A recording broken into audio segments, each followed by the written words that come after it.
Bienvenidos a Crónica Lunares de Sun. Yo soy Irving Sun. Escúchanos en tu plataforma favorita. Y si quieres tener acceso preferente, dale al botón de membresías en YouTube y ahí encontrarás audios exclusivos para miembros de este canal. Y sin más ni más, ¿qué tal si comenzamos?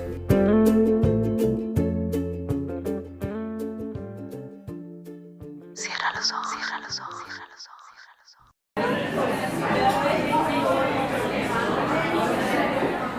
El agua es un producto químico abundante en el mundo, ya sea como líquido incoloro, como vapor incoloro o como un trozo de hielo incoloro. En comparación con otras sustancias químicas como el aceite de marmota, el agua tiene gran importancia para el ser humano. Y bueno, a pesar de ello, o precisamente por ello, el agua es una de las sustancias más enigmáticas del planeta. Gran parte de su caprichoso comportamiento se debe a la estructura de la molécula del agua, que, como todos aprendimos cuando íbamos a la escuela, está formada por un átomo de oxígeno y 2 de hidrógeno. Mientras que el oxígeno posee 8 electrones, los átomos de hidrógeno tienen tan solo uno cada uno. 2 de los electrones de hidrógeno podemos ignorarlos, ya que de entrada pues están pendientes del núcleo del átomo que no prestan ninguna atención a su entorno.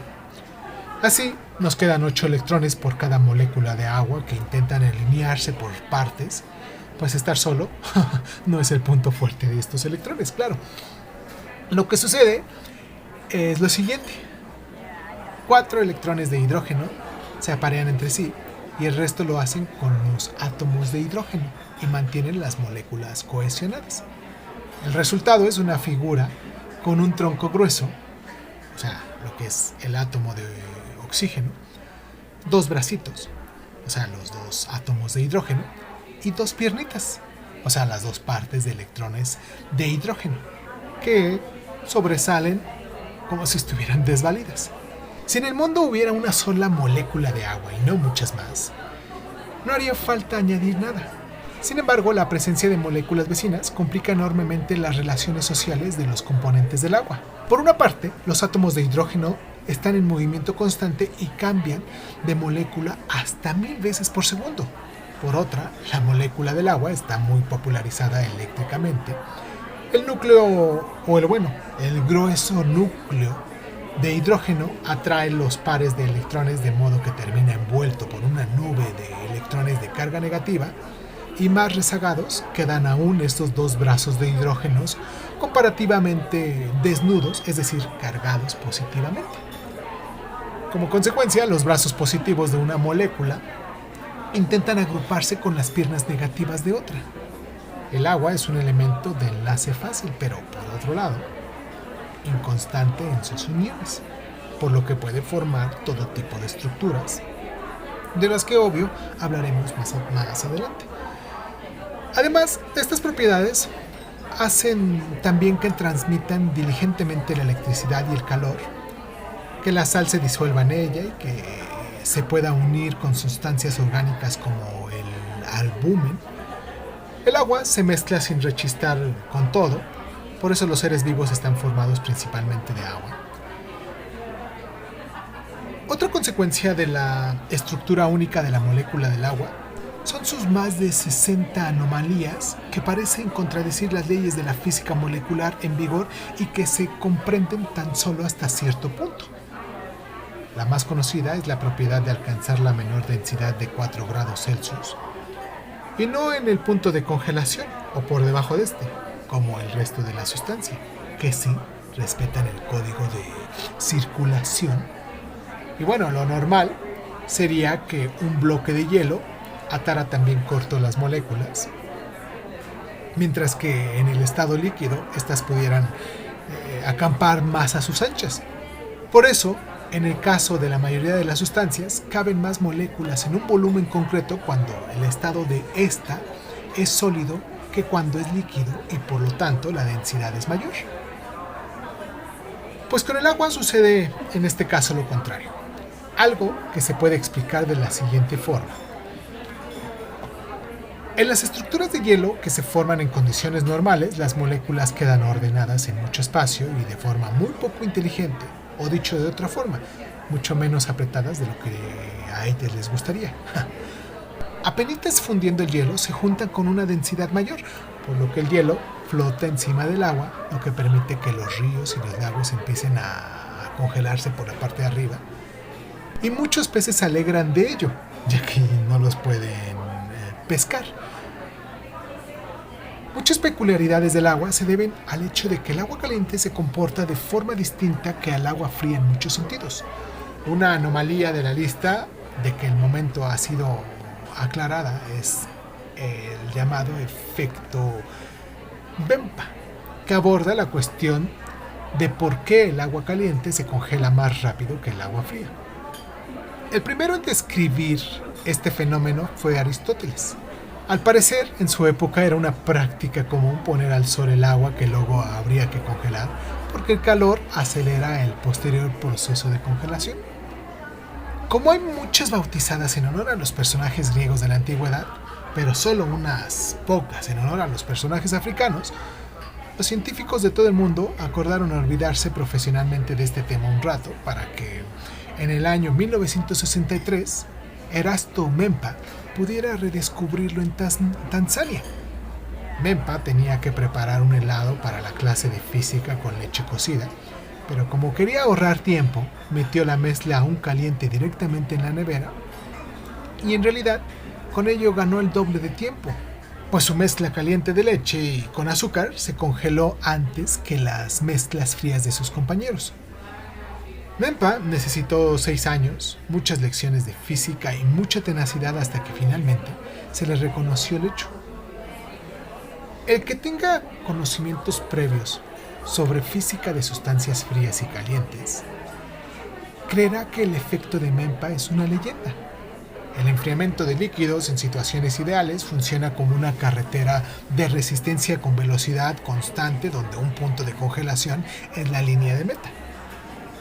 Si uno coloca 2 recipientes, uno con agua fría y uno con agua caliente, uno junto al otro en la nevera, el agua fría debería de congelarse, pues ante la distancia entre la temperatura de salida y el objetivo es menor, ¿no? En determinadas circunstancias, sin embargo, se da el caso opuesto. ¿Por qué el agua, y aquí nos preguntamos, es tan poco de fiar en este sentido? Al parecer, las dos aguas no se diferencian tan solo por la temperatura, sino también por otros factores. En el efecto Mempa son relevantes tanto la cantidad de agua como el contenido gaseoso y mineral de esta, la forma y el tipo del recipiente, el tipo de nevera y, naturalmente, la temperatura. Para investigar el fenómeno hay que tener en cuenta todos esos parámetros. Ahora bien, existen muchas teorías enfrentadas en relación al efecto Mempa. Por ejemplo, una dice que el agua caliente se evapora y pierde moléculas, por lo que al final quedan menos que enfriar. Una segunda posibilidad se fija en los gases disueltos en el agua, como el anhídrico carbónico, que se escapan cuando ésta se calienta. Esto altera la disposición de las moléculas del agua de tal forma que se congelan antes. Y en este sentido el agua líquida tiene memoria, pues la configuración de sus moléculas varían en función del manejo y el agua que percibe este cambio. Pero bueno, en cualquier caso, basta con agitar con fuerza para que se olvide de todo esto, ¿eh? Hace poco, finalmente se puso una nueva variante sorprendentemente sencilla. El agua contiene menos minerales porque al calentarla, estos se depositan en el fondo del recipiente. Es algo que se puede aplicar en una cacerola y por eso se enfría más rápido. Es cierto que la presencia de sales dificulta el enfriamiento del agua y por eso hoy en día se utiliza sal para eliminar la nieve de las calles. Todas esas explicaciones tienen una cosa en común: los expertos en agua no han aceptado ninguna.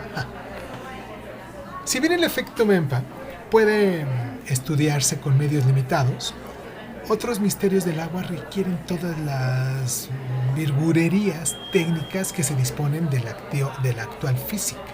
Por ejemplo, cuando se trata de determinar por qué los patines de hielo se deslizan sobre el hielo, muchos creen que se debe tan solo a la alta presión que efectúan las delgadas cuchillas. Es Eso, según se cree, hace que se forme una fina película líquida sobre la que se desliza el patinador. Eso también, sin embargo, sucede tan solo con patines de hielo, apenas con esquís y en absoluto si intentamos deslizarnos con zapatos normales. Una alternativa posible es la vieja teoría de la ficción. Según una hipótesis formulada por primera vez en la década de 1930, la ficción de las cuchillas y de los zapatos encima del hielo genera suficiente calor para fundir algo de agua, que actúa como lubricante. Existen algunas pruebas experimentales que corroboran esta hipótesis y actualmente los científicos están casi seguros de que el calor de la ficción desempeña un importante papel a la hora de deslizarse encima del hielo. Por desgracia, y sin embargo, el hielo es liso cuando nada se mueve sobre él y no hay ninguna fricción. En caso necesario, la peculiar estructura de la molécula de agua nos serviría para salir del paso de todas estas situaciones. Si lanzamos electrones, protones o rayos X sobre una superficie elevada, veremos que las moléculas que hay en lo más alto se comportan como si fueran líquidas. Una idea que ya apuntó el legendario físico Michel Faraday en 1850 sin la ayuda de cañones de electrones. Así pues, podría ser que el hielo fuera capaz de generar por sí mismo, sin presión ni fricción, una capa pseudolíquida sobre la que se puede uno patinar o deslizarse.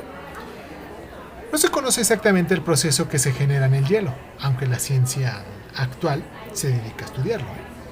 Seguramente tiene que ver con el hecho de que en la superficie las moléculas, con su ansia por establecer enlaces, no saben a dónde ir con sus nubes de electrones y patalean y brazalean desesperadas, exactamente lo mismo que hacen en el estado líquido.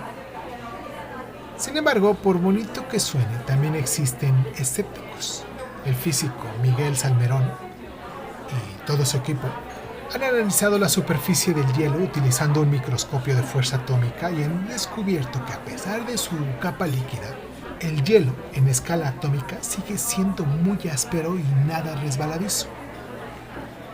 Bueno, de momento no se sabe por qué entonces el hielo es liso. Por cierto, que no existe ningún único tipo de hielo. En condiciones normales, cuando el agua se congela, se convierte en el llamado hielo segundo, abreviación de hielo 1 hexagonal. 6 moléculas se encuentran en un hexágono y se sujetan con brazos y piernas al hexágono siguiente. La formación tiene forma de colmena y, como ya hemos dicho, una estructura ligera, con una mayor precisión atmosférica y temperaturas más bajas, algo que en la Tierra es bastante infrecuente, por no decir inexistente. Pueden formarse estructuras completamente distintas y en ocasiones muy complejas, desde el hielo segundo hasta el hielo 14, cuyas moléculas presentan una densidad mayor que el vulgar hielo segundo. El hielo tercero, por ejemplo, no se unen con hexágonos, sino mediante pequeños tetraedros moleculares y se forman con una temperatura de menos 20 grados centígrados a una alta sobrepresión. El hielo noveno tiene un aspecto parecido, pero se forma si se enfría bruscamente el hielo tercero. Por suerte, no tiene nada que ver con el hielo 9, la novela de Kurt Vonnegut, Cuna de Gato, que se hiela a más de 46 grados centígrados y que pronto convierte toda la Tierra en una bola de nieve. Desconocemos muchas cosas de los diversos tipos de hielo, sus propiedades y también de su formación. Tal vez existan más tipos de hielo de los que se han descubierto hasta ese momento, pero mañana mismo el Instituto de la Esquina podría pensar una forma de hielo nunca antes vista, claro, La existencia de tantas modalidades de hielo se debe una vez más a la peculiar estructura de la molécula del agua, que se puede organizar en muchas formas distintas sin mayores problemas. El análisis de tipos de hielo más exóticos permiten ver las propiedades de los enlaces de agua que, a su tiempo, podrían aportar datos relevantes sobre los numerosos juegos de sociedad biológicos y químicos, claro, en los que participa de buena voluntad. Otra obra de arte que crea el agua al transformarse en hielo son copos de nieve. Expresado de forma científica, los copos de nieve son pequeños cristales de hielo que se forman al helarse las nubes de vapor del agua. Los copos más sencillos son pequeños discos o prismas hexagonales, porque como ya hemos dicho, la estructura normal del hielo que se forma en condiciones normales es hexagonal. Cuando se forma el primer hexágono de vapor del agua, a las moléculas del agua continuas no les queda más remedio que seguir la estructura anterior. Sin embargo, si por culpa del viento se cruza la nube, por ejemplo, varía la temperatura o la humedad atmosférica alrededor de ese primer copo y pasan cosas muy emocionantes. El disco hexagonal aumenta de altura o de diámetro y le sale un agujero en el centro o se forman brazos en ambos lados de este disco que pueden proliferar en complejas estructuras. Así cada copo de nieve arrastra con su forma una detallada historia vital. La lástima es que nos cueste tanto descifrar todo este idioma. Uno de los expertos en copos de nieve más antiguos de los últimos años, llamado Kenneth G. Liebrecht, del California Institute of Technology de Pasadena, no solo pasa las vacaciones en lugares donde nieva, seguro para poder recopilar copos de nieve, sino que también ha efectuado numerosos ensayos de laboratorio para descubrir cómo se forma la nieve. Su lema es: por lo menos una persona en este mundo debería saber cómo surgen los copos de nieve.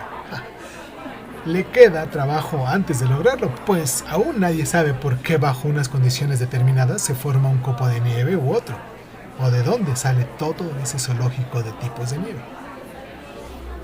Aquí nos preguntamos, ¿cómo funciona el crecimiento de los copos de nieve bajo circunstancias distintas? ¿Qué parámetros son importantes además de la humedad y la temperatura?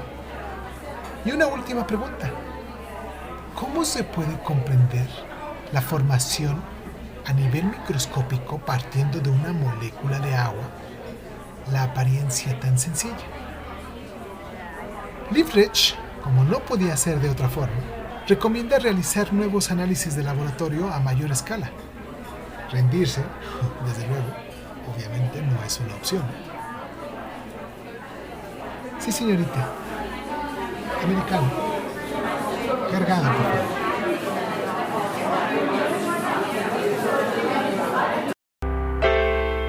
Suscríbete a Crónicas Lunares de Zoom en Spotify y otras plataformas de audio y de podcast. Si te gusta lo que estamos haciendo, regálanos un like, comparte este audio en tus redes sociales y sobre todo, déjanos un comentario con tus inquietudes, ¿vale?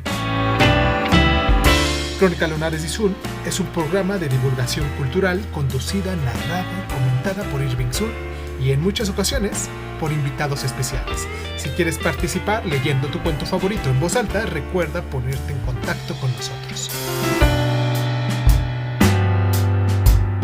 Agradezco infinitamente a todos los lunares que con sus donaciones hacen que este canal crezca y me sienta motivado a hacer lo que me gusta hacer y mostrárselo en estas plataformas. Gracias infinitas.